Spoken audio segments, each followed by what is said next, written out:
Hi guys, welcome to study house. तो आज हम बात करेंगे सुप्रीम कोर्ट की रीसेंट जजमेंट के बारे में, जिसमें बेसिकली सुप्रीम कोर्ट के द्वारा जो एससी एसटी का रिजर्वेशन है उस पर एक रिसेंटली एक जजमेंट दिया गया है। तो वो क्या जजमेंट दिया गया है, उसके फेवर्स में क्या आर्ग्यूमेंट है, उसके अगेंस्ट में क्या आर्ग्यूमेंट है, इन सब चीज़ों के बारे में पूरे डिटेल में हम एनालिसिस करेंगे। और अगर आपको ये वीडियो यूजफुल लगे then do like, share and subscribe to study house. Okay, so let's start. तो एकदम बेसिक से स्टार्ट करते हैं कि अभी रिसेंटली क्या हुआ। तो अभी सुप्रीम कोर्ट की 5 जजेस की एक बेंच थी, उसके द्वारा अभी यहाँ पे डिसीजन दिया गया है कि जो स्टेट होता है या फिर जो राज्य जो बेसिकली होता है वो शेड्यूल कास्ट जिसको एससी बोलते हैं और शेड्यूल ट्राइब जिसको एसटी बोलते हैं, उसके अलावा जो एसईबीसीज जो हैं, मतलब कि जो सोशली और एजुकेशनली बैकवर्ड क्लासेस जो हैं, उन सब क्लासेस का लिस्ट जो होती है उसको सब क्लासिफाई किया जा सकता है स्टेट के द्वारा। अगर स्टेट वहाँ पे कोई भी जो स्पेशल डिप्राइव्ड क्लास जो है उसके लिए प्रेफरेंशियल ट्रीटमेंट प्रोवाइड कर रहा है, तो ऐसी सिचुएशन में, क्योंकि मेनली सुप्रीम कोर्ट का कहना है यहाँ पे ये है कि जो रिजर्वेशन है उसका मेन पर्पज़ जो है जिससे कि कोई भी क्लास जो है जो कि सोशली और एजुकेशनली बैकवर्ड क्लास है उसको अपलिफ्ट किया जा सके। ये रिजर्वेशन का मेन पर्पज़ है according to supreme court and Indian constitution. तो इसको यहाँ पे मेन पर्पज़ रखते हुए यहाँ पे बोला गया कि जो स्टेट है एससी एसटी की जो क्लासेस है उनको सब क्लासीफाई कर सकते हैं। तो इस डिसीजन के बाद ही जो डिबेट काफ़ी चलती है, जैसे कि एससी और एसटी का जो रिजर्वेशन है उसका सब कैटेगराइजेशन या फिर सब क्लासीफाई उसका होना चाहिए या फिर नहीं होना चाहिए, जिसको कि quota within quota for ST और एससी कैंडिडेट्स, ये टर्म से जाना जाता है नॉर्मली।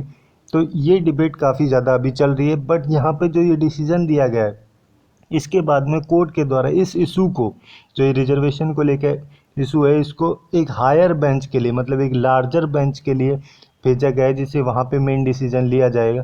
तो ये क्यों भेजा गया है इसके बारे में भी हम आगे बात करेंगे, बट उससे पहले ये जान लेते हैं कि जैसे एससी और एसटी जो होती हैं उसकी आइडेंटिफिकेशन कैसे होती है। जैसे इंडियन कॉन्स्टिट्यूशन है उसमें एससी और एसटी के लिए स्पेशल ट्रीटमेंट के बारे में बात की जाती है, उनको इक्वलिटी अचीव करने के लिए।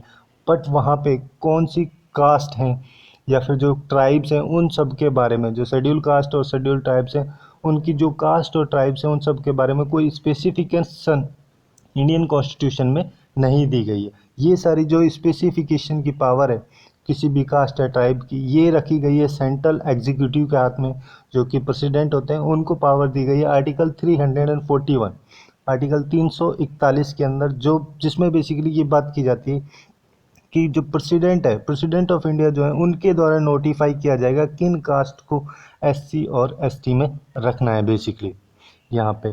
तो कोई भी कास्ट अगर वो एससी के अंदर नोटिफाई की जाती है एक स्टेट में, तो ज़रूरी नहीं है कि दूसरे स्टेट में भी वो एससी के अंदर ही होगी, और ये सारी नोटिफाई की जाती है प्रेसिडेंट ऑफ इंडिया के द्वारा। अब यहाँ पे जो ये सब कैटेगराइजेशन या फिर सब क्लासीफाई के बारे में जो बात की जा रही है, तो इसके बारे में अगर बात करें तो यहाँ पे बेसिकली ये बोला जाता है कि जैसे कोई भी क्लास है, नॉर्मली रिजर्वेशन का मतलब होता है कि जो डिप्राइव्ड क्लास है उसको अपलिफ्ट किया जाए।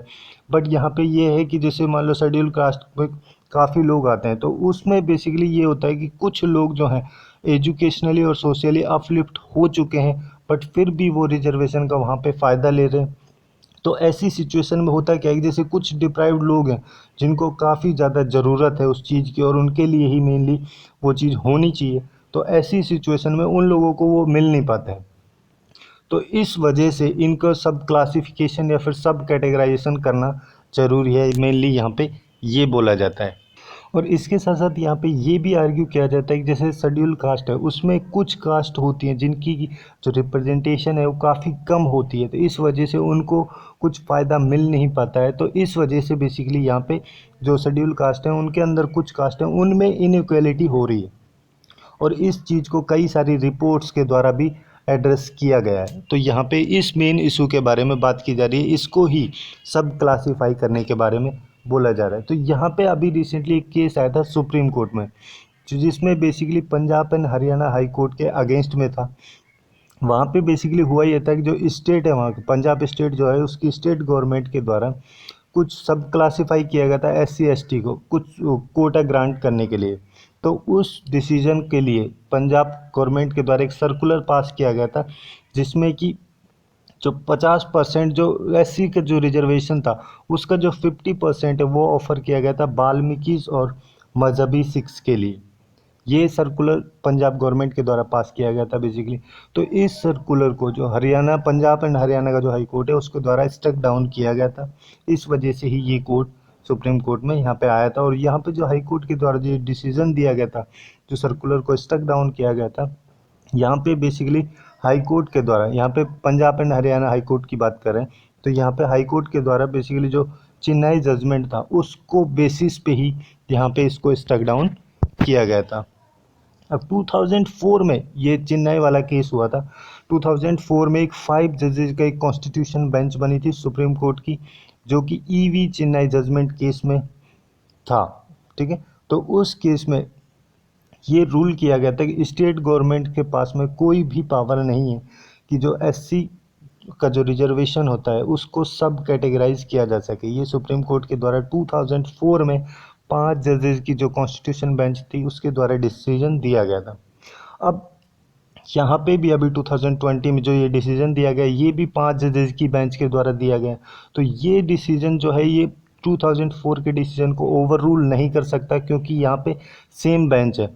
तो इस वजह से ही जो सुप्रीम कोर्ट है उसके द्वारा अभी लार्जर बेंच के लिए, इस मामले को सेटल करने के लिए लार्जर बेंच के लिए इस इशू को भेजा गया है यहाँ पे।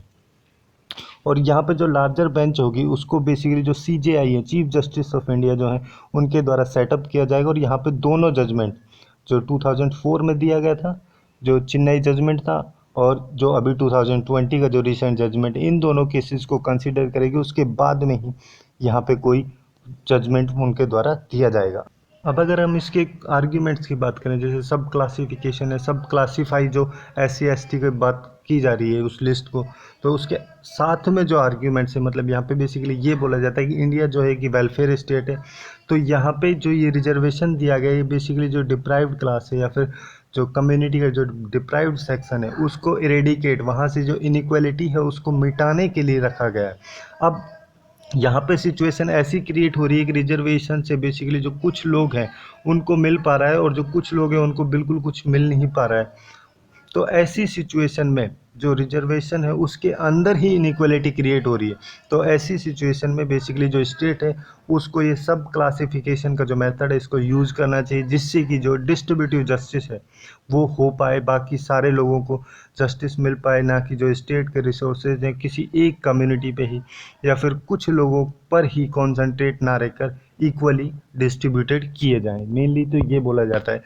अब जैसे कि जो सब क्लासिफिकेशन है अगर वो डिनाई किया जाता है, तो यहाँ पे नॉर्मली ये हो रहा है कि जैसे शेड्यूल कास्ट और शेड्यूल ट्राइब्स जो हैं, SC और ST जो हैं, जो कि बेसिकली एक सोशली और एजुकेशनली बैकवर्ड क्लास है, मतलब कि वो अनइक्वल हैं, उनकी इक्वलिटी को ही अपलिफ्ट करने के लिए ये रिजर्वेशन रखा गया। अब उसमें ही इनइक्वलिटी हो रही है, तो ये तो काफ़ी भयंकर सिचुएशन क्रिएट हो रही है। और इस सिचुएशन को स्टेट्स के द्वारा इमीडिएटली डील किया जाना चाहिए, क्योंकि जो शेड्यूल कास्ट और शेड्यूल ट्राइब्स जो हैं वो बेसिकली कोई होमोजेनस ग्रुप नहीं है। ये काफ़ी सारी रिपोर्ट्स के द्वारा इंडिकेट किया जाता है। और यहाँ पे सुप्रीम कोर्ट के द्वारा भी बोला गया है कि जो सेंट्रल लिस्ट में SC और ST जो है उनको स्टेट के द्वारा क्लासीफाई किया जाना चाहिए, क्योंकि जो weakest out of the weak जो है उसके लिए, जिससे कि बेसिकली जो प्रेफरेंशियल ट्रीटमेंट है वो प्रोवाइड कराया जा सके स्टेट के द्वारा। अब इसके अगेंस्ट में भी कई सारे आर्ग्यूमेंट्स किए जाते हैं सब क्लासिफिकेशन के। तो यहाँ पे मेन आर्ग्यूमेंट ये किया जाता है इसके अगेंस्ट में जो सब क्लासिफिकेशन है, कि जैसे शेड्यूल कास्ट और शेड्यूल ट्राइब्स जो हैं, जो बेसिकली सोशली और एजुकेशनली बैकवर्ड क्लासेस हैं, उनका कैसे आप टेस्ट करेंगे, कैसे उनकी रिक्वायरमेंट्स को देखेंगे कि ये सोशली बैकवर्ड है या फिर एजुकेशनली बैकवर्ड है या नहीं है। ये इस टाइप का जो स्पेशल ट्रीटमेंट है ये SCs के साथ में नहीं किया जा सकता, क्योंकि उनके साथ में काफ़ी टाइम से, एजेस से जो अनटचेबिलिटी है वो चलता आ रहा है। तो उस चीज़ से वो सफ़र करें, तो उस चीज़ को यहाँ पे जो सोशली और एजुकेशनली बैकवर्डनेस है उससे डिफ़ाइन नहीं कर सकते हैं। उसके साथ साथ सेकंड आर्गुमेंट यहाँ पे ये किया जाता है कि एक केस हुआ था NM Thomas versus state of Kerala का, जो कि 1976 में हुआ था। तो उस टाइम पे सुप्रीम कोर्ट के द्वारा खुद ये एडमिट किया गया था कि जो शेड्यूल कास्ट है वो कास्ट नहीं है, बट वो एक क्लास है।